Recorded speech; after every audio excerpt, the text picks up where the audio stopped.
Hello friends, welcome है आप सभी का हमारे YouTube channel electrical boy Sunny पे। अगर आप चैनल पे फर्स्ट टाइम विजिट करो तो प्लीज़ चैनल को सब्सक्राइब करके बेल आइकन को प्रेस कर देना। आज मैं बताने वाला हूँ बिहार यूजीएसी कट ऑफ के बारे में। जी हाँ, तो आपको चॉइस फिलिंग कैसे करना है वो बताऊंगा। ठीक है, तो सबसे पहले मैं बताऊंगा एमआईटी मुजफ्फरपुर के बारे में। ठीक है, अगर आपका यूआर रैंक 300 के अंदर है, यस अगर आपका रैंक यूआर 300 के अंदर है तो आप एमआईटी में आईटी ब्रांच के लिए अप्लाई कर सकते हो। और अगर आपका रैंक एससी में 108 के अंदर है कैटेगरी में तो आप अप्लाई कर सकते हो। अगर बीसी में 180 के अंदर रैंक है तो आप अप्लाई कर सकते हो। ठीक है, तो ये हो गया कैटेगरी। अब मैं बताऊंगा एससी में अगर आपका जनरल रैंक 2700 है और कैटेगरी 108 के अंदर तो आप अप्लाई कर सकते हो। बीसी में अगर 392 के अंदर और कैटेगरी 180 के अंदर तो आप अप्लाई कर सकते हो। अगर आपका ईबीसी में यूआर 325 के अंदर और कैटेगरी में ईबीसी के अंदर 60 के अंदर है तो आप आईटी के लिए अप्लाई कर सकते हो एमआईटी में। अगर आप ईडब्ल्यूएस में जनरल में 400 रैंक के अंदर है तो और ईडब्ल्यूएस में कैटेगरी में 100 के अंदर है तो आप अप्लाई कर सकते हो। ठीक है, तो ये है एमआईटी में आईटी ब्रांच का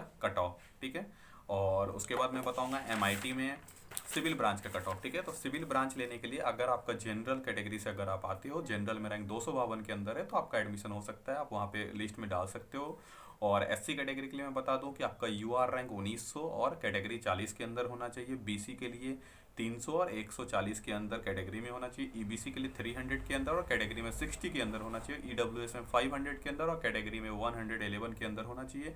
एसटी में 1200 के अंदर और एसटी में 3 रैंक के अंदर। आईटी में अगर आपको मैकेनिकल चाहिए, जी हाँ, मैकेनिकल ब्रांच के लिए अगर आप जनरल कैटेगरी से अंदर आते हो 850 रैंक के अंदर तो आप अपना अप्लाई कर सकते हो एमआईटी के लिए। अगर आपका एससी कैटेगरी से आप आते हो और आपका 3400 के अंदर यूआर है और 190 के अंदर एससी कैटेगरी में रैंक है तो आप एमआईटी में मैकेनिकल के लिए अप्लाई कर सकते हो। अगर बीसीसी हो तो 1050 के अंदर होना चाहिए और कैटेगरी में 470 के अंदर। ईबीसी हो तो 1050 के अंदर होना चाहिए यूआर और कैटेगरी में 220 के अंदर। ईडब्ल्यूएस के लिए 1000 यूआर और कैटेगरी में 230 के अंदर। एसटी में 1720 के अंदर और कैटेगरी में 6 रैंक के अंदर होगा तो आप एमआईटी में अप्लाई कर सकते हो।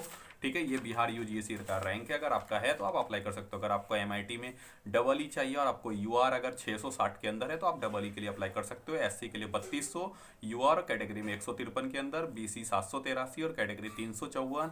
ईबीसी 890 और कैटेगरी 190 के अंदर। ईडब्ल्यूएस 750 और कैटेगरी में 170 के अंदर। एसटी में 2210 के अंदर और कैटेगरी में 7 रैंक के अंदर। अगर आप इसी ब्रांच लेना चाहते हो इलेक्ट्रॉनिक्स एंड कम्युनिकेशन एमआईटी में तो 712 के अंदर होना चाहिए, 715 के अंदर आपका रैंक होना चाहिए। यूआर में अगर आप एससी से हो तो 3800 और 226 कैटेगरी होना चाहिए। बीसी में 850 यूआर कैटेगरी 380 और ईबीसी के लिए 882 और कैटेगरी में 185 और ईडब्ल्यूएस के लिए 800 और कैटेगरी में 187 और एसटी में यहाँ पे नहीं है। तो एमआईटी में अगर आपको ईसी डबल ई चाहिए तो ये ब्रांचेस अगर आपके रैंक है तो आप ले सकते हो आराम से। ठीक है, तो ये सारे एमआईटी के बारे में टोटल इन्फॉर्मेशन है।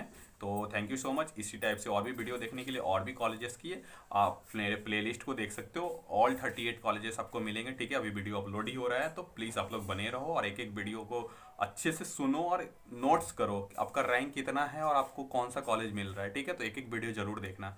Thank you.